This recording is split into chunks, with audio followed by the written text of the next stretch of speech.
"Master," he said, "if the world is Maya, an illusion, then what is real? If everything I see, touch, love, fear, and chase is unreal, then what remains?" Shankaracharya did not answer immediately. He looked at the sky. He let the silence speak first, because truth is not given in noise, it is revealed in stillness. Before answering what is real, the Master clarified what is unreal. Maya does not mean the world does not exist. It means the world does not exist as you think it does. You see a rope in dim light. You mistake it for a snake. Fear rises, heart beats fast, sweat appears. The snake never existed, but your fear was real. This is Maya. The world is not absolutely unreal like a barren woman's son, nor is it absolutely real like pure consciousness. It is conditionally real. It appears, it functions, but it does not stand independently. It depends on something deeper.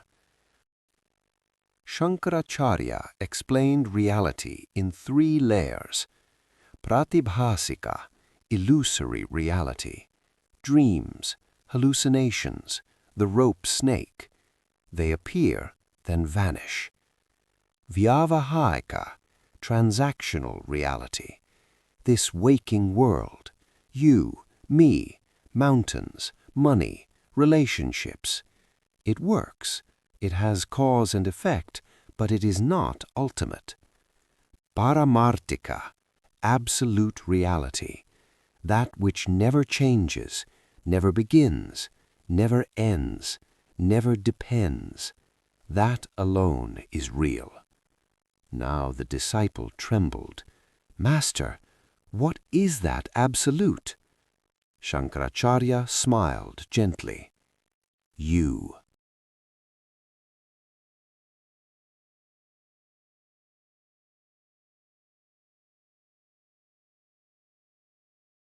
The disciple was confused. "How can I be the absolute? I change, I think, I suffer." Shankaracharya replied, "You confuse yourself with what you observe. You observe your body, therefore you are not the body. You observe your thoughts, therefore you are not the thoughts. You observe your emotions, therefore you are not the emotions. The observer cannot be the observed. That which knows change cannot itself be changing. You say, 'My body, my mind, my thoughts.' Who is this 'my'? Trace it, follow it inward, not intellectually, directly. Close your eyes. Thoughts come, thoughts go, but something remains: awareness. It does not come, it does not go. When you were a child, it was there. When you were a teenager, it was there. Now, it is there. The body changed completely. The mind changed completely. But the sense I am did not change. That pure I am, without story, is the real. Not I am a man, not I am successful, not I am broken, just I am.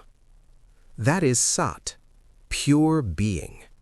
That is Chit, pure awareness. That is Ananda, not pleasure, but fullness. Sat, Chit, Ananda. That is Brahman. The disciple asked, "If I am that, why do I feel separate?" Shankaracharya gave another metaphor. A wave rises in the ocean. It says, "I am small, I am weak, I am afraid of dying." But what is the wave? Water. What is the ocean? Water. The form is different. The substance is one. The wave's death is only the end of form. Water remains water. You are not the wave. You are the water. Forms rise and fall in you, but you do not rise or fall. The problem is adhyasa, superimposition. You superimpose the qualities of the body onto the self. The body is born, you say, I am born. The body ages, you say, I am aging. The body dies, you say, I will die. But the self was never born. Birth and death belong to form, not to awareness. Just as the screen is not burned when fire appears in the movie. Just as space inside a pot is not destroyed when the pot breaks. Space was never confined. Confinement was imagined. The disciple asked, if Brahman alone is real, why does Maya appear? Shankaracharya replied, Maya does not truly exist, it only appears. Darkness has no independent existence, it is merely absence of light.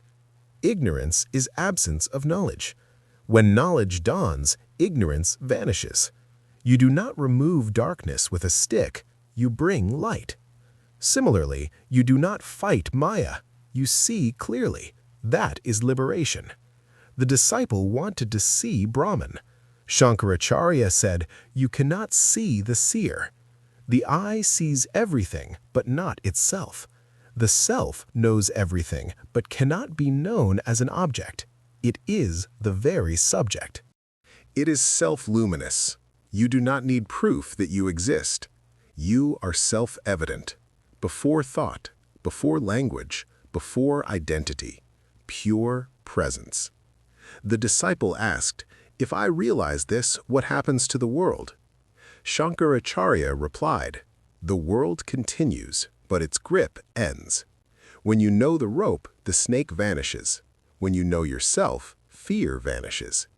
Desire is based on incompleteness, but if you are whole, what will you chase?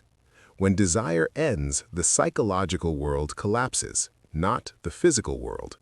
The illusion of lack ends. You act. You live, you love, but without bondage. Liberation is not becoming something new. It is recognizing what was always true. You are not a sinner trying to become pure. You are purity, mistakenly believing you are limited.